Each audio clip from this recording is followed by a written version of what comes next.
गोपालपुर प्रखंड के प्रखंड प्रमुख रिंकू देवी के खिलाफ 5 जनवरी को गोपालपुर प्रखंड कार्यालय में अविश्वास प्रस्ताव लाया गया था, जिसके बाद प्रखंड प्रमुख ने हाईकोर्ट का दरवाजा खटखटाया, जिसके बाद पटना हाईकोर्ट ने भागलपुर जिलाधिकारी सुब्रत कुमार सेन को सभी पंचायत समिति को सशरीर हाजिर कर उनके हस्ताक्षर लेने और उसके बाद अगरतर कार्रवाई किए जाने का दिशा निर्देश दिया था। जिसके बाद आज गोपालपुर प्रखंड के 11 पंचायत समिति रागिनी देवी के नेतृत्व में जिलाधिकारी कार्यालय पहुंची और जिलाधिकारी के सामने सशरीर हाजिर होकर अविश्वास प्रस्ताव के समर्थन में अपना हस्ताक्षर किया। इस दौरान गोपालपुर विधायक गोपाल मंडल डीएम कार्यालय पहुंचे और पंचायत समिति सदस्यों से मुलाकात की। वहीं गोपालपुर प्रखंड के मुखिया संघ के अध्यक्ष अजय चौधरी ने बताया कि गोपालपुर के प्रखंड प्रमुख रिंकू देवी के मनमाने रवैया के कारण सभी पंचायत समिति सदस्य आक्रोशित है और उनके खिलाफ 5 जनवरी को ही गोपालपुर प्रखंड में अविश्वास प्रस्ताव लाया गया था, लेकिन प्रखंड प्रमुख हाईकोर्ट में गलत हलफनामा दायर करके ये बताया था कि अविश्वास प्रस्ताव पर हस्ताक्षर फर्जी है, जिसको लेकर सभी पंचायत समिति जिलाधिकारी कार्यालय पहुंचे हैं। वहीं गोपालपुर विधायक गोपाल मंडल ने कहा कि प्रखंड प्रमुख और उनके पति पंचायत समिति सदस्यों के साथ गाली गलौज करते हैं, जिससे पंचायत समिति सदस्य काफी गुस्से में हैं। वहीं डीएम सुब्रत कुमार सेन ने बताया कि गोपालपुर प्रखंड प्रमुख के खिलाफ अविश्वास प्रस्ताव लाया गया था, लेकिन प्रखंड प्रमुख हाईकोर्ट में भी याचिका दायर किया था, जिसके बाद हाईकोर्ट का जो दिशा निर्देश प्राप्त हुआ है उस आधार पर वह काम कर रहे हैं। आज 11 पंचायत समिति सदस्य हमारे पास सशरीर हाजिर हुए। हम आपको बता दें कि गोपालपुर प्रखंड में कुल 12 पंचायत समितियां और प्रखंड प्रमुख छोड़कर सभी 11 पंचायत समिति आज जिलाधिकारी के सामने प्रस्तुत हुए। अविश्वास प्रस्ताव प्रमुख पर लगाया गया है। उनके मनमानी के विरोध में सारे समिति एकत्रित हैं और डीएम साहब के यहाँ फिर उनको समय दिया गया है। पिटिशनर को उठाएंगे, मिलेंगे, इसका तो नए प्रमुख का चुनाव होगा।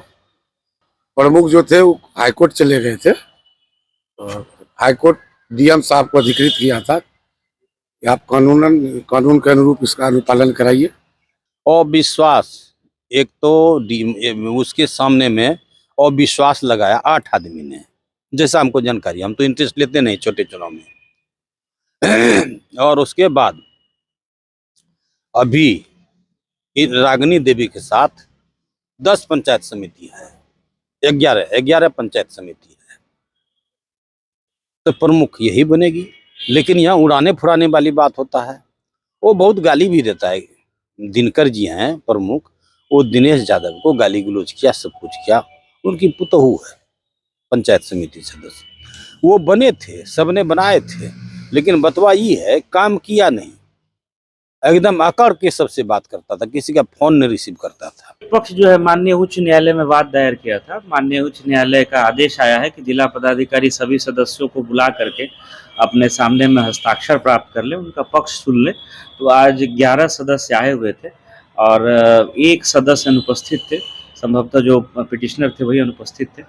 तो उनको नोटिस करके कल हम लोगों ने बुलाया है और सभी पक्षों की बात सुन करके और जो माननीय उच्च न्यायालय का आदेश है कि हस्ताक्षर वगैरह प्राप्त करके इसमें मेरे स्तर से आदेश पारित किया जाना है, तो हम लोग ससमय यथाशीघ्र कर देंगे और उसके बाद फिर आगे की जो प्रक्रिया है, जो माननीय उच्च न्यायालय का निर्देश है, उसका अनुपालन सुनिश्चित कराया जाएगा। बिहार में स्वास्थ्य व्यवस्था की बेहतरी को लेकर सरकार के द्वारा लगातार दावे किए जा रहे हैं, लेकिन जो तस्वीर आज हम आपको दिखाने जा रहे हैं उसको देखकर समझा जा सकता है कि बिहार में स्वास्थ्य व्यवस्था का क्या हाल है।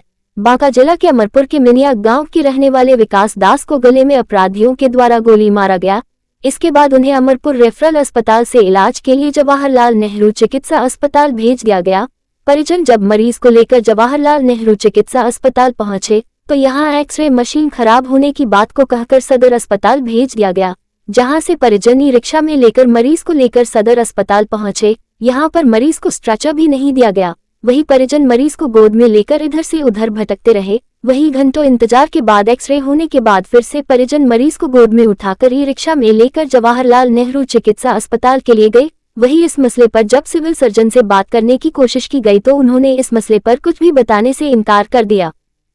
सर गोली लगाए, बिहार में खेत पटा रहे थे तो कुआसा बहुत था, गोली चलाने वाला कौन था और किधर से चला ये हम लोग नहीं देख पाए। कितना लोग परेशान हो रहे, कितना देर से मायागंज और सदर मायागंज से हम सर इधर आने से 2 घंटा 1.5 घंटा हो गया सर। ना को गाड़ी ना गया। कुछ गोद में लेकर के सर इधर से उधर दौड़ रहे हैं, बहुत परेशान हो रहे हैं। काफी परेशानी हो रही है। और मतलब एक्सरे कितना देर बाद हुआ? एक्सरे सर यहाँ आने से 1.5 घंटा बाद हुआ सर। परेशान है।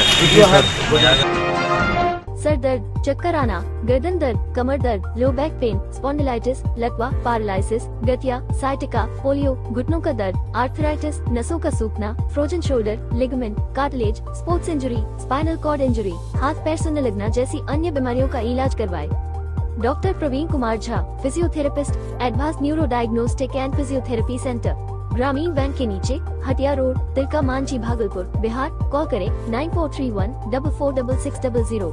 अपने दबंग अंदाज व विवादित बयानों की वजह से सुर्खियों में रहने वाले जदयू के बड़बोले विधायक गोपाल मंडल ने एक बार फिर से बड़ा बयान दिया है। मुख्यमंत्री नीतीश कुमार के भाजपा में शामिल होने के बयान पर उन्होंने कहा कि नीतीश कुमार मर जाएंगे मिट जाएंगे, लेकिन अब भाजपा के साथ नहीं जाएंगे। अगर नीतीश कुमार भाजपा के साथ चले गए तो उनका राजनीतिक पतन हो जाएगा। वहीं उन्होंने पूर्व मुख्यमंत्री जीतनराम मांझी को लेकर विवादित बयान दे दिया है।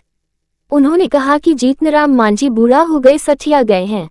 नीतीश कुमार ने उनको मुख्यमंत्री बनाकर गलती किया। नीतीश कुमार पाला बदलने वाले नहीं हैं। अगर वो जाएंगे तो उनका वजूद खत्म हो जाएगा।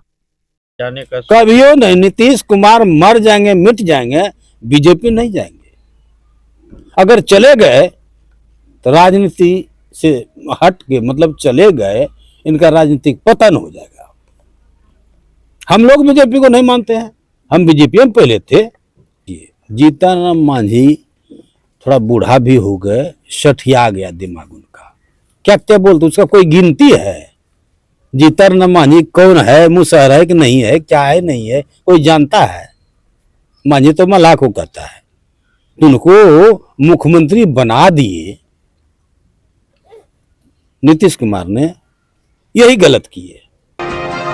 मधुसूदनपुर थाना क्षेत्र के NH 80 कांझिया बाईपास पर बुधवार की देर शाम चलती पिकअप वैन में शॉर्ट सर्किट होने की वजह से आग लग गई। आग लगने से आसपास के लोगों में अफरा तफरी का माहौल हो गया। आनन फानन में लोग इधर उधर भागने लगे। कुछ लोगों ने साहस जुटाकर आग पर काबू पाने का भी प्रयास किया, लेकिन आग पर काबू नहीं पाया गया। इधर स्थानीय लोगों ने घटना की जानकारी मधुसूदनपुर पुलिस को दी। मौके पर पहुंची पुलिस ने घटना की जानकारी अग्निशमन विभाग को दिया। घटना की जानकारी मिलते ही मौके पर पहुंचे अग्निशमन विभाग की टीम ने कड़ी मकसद के बाद आग पर काबू पाया। इस हादसे में कोई हताहत होने की सूचना नहीं है। घटना की जानकारी तुरंत 112 टीम को दी गई, उसके बाद मधुसूदनपुर पुलिस को दी गई, जिसके बाद मधुसूदनपुर पुलिस ने अग्निशमन टीम को घटना की जानकारी दिया। इधर मौके पर पहुंचे अग्निशमन विभाग ने आग पर काबू पा लिया। तो देखें तो सच में गाड़ी में आग लगा हुआ था और काफ़ी आग लगा हुआ था। तो फिर यहाँ पे मौके पे डायल 112 भी थी। फिर उसके बाद दमकल को फ़ोन किया गया, आग बुझाने वाली अग्निशमन गाड़ी आई और इस पर काबू पा लिया गया। इशाकचक थाना क्षेत्र के वार्ड 48 की शिवपुरी कॉलोनी में रात्रि में जयप्रकाश चौधरी के मकान में आग लग गई। आग लगने की सूचना मिलते ही अफरा तफरी मच गई। आनन फानन में 112 पर कॉल करके सूचना दी गई। साथ ही आसपास के लोग अपने अपने टंकी से पाइप जोड़कर आग पर काबू पाने की कोशिश करने लगे, लेकिन आग की लपटें इतनी ज्यादा थी कि ग्रामीणों ने आग पर काबू नहीं पा पाया। इसके बाद फायर ब्रिगेड की 3 छोटी गाड़ी मौके पर पहुंची। इसके बाद आग पर काबू पाने की कोशिश शुरू हुई। लगभग 1.5 घंटे की मशक्कत के बाद आग पर काबू पाया गया। घटना के बारे में चश्मदीद ने बताया कि आसपास सब लोग सो रहे थे। वह बाथरूम जाने के लिए निकले तो उसने देखा कि मकान की छत पर जो सीढ़ी घर होता है उस पर उसे आग की लपटें दिखाई दी, जिसके बाद आनन फानन में वह चिल्लाना शुरू किया और एक एक करके सभी लोग जल्द ही मकान से बाहर आ गए और फायर ब्रिगेड को सूचना दी गई। हालांकि इस आग लगी घटना में कोई हताहत नहीं हुआ है, लेकिन लाखों रुपए के सामान जलकर खाक हो गए।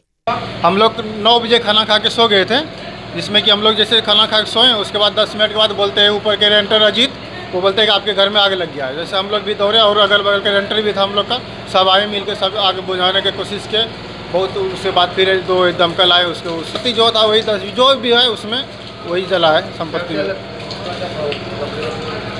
था, बहुत सामान था, घर का ही सामान था जो भी था। दरवाज़ा एक न्यू था, दरवाज़ा था और सब ड्राम था, गेहूँ का चावल रखने वाला और सब सामान था, वो सब जल के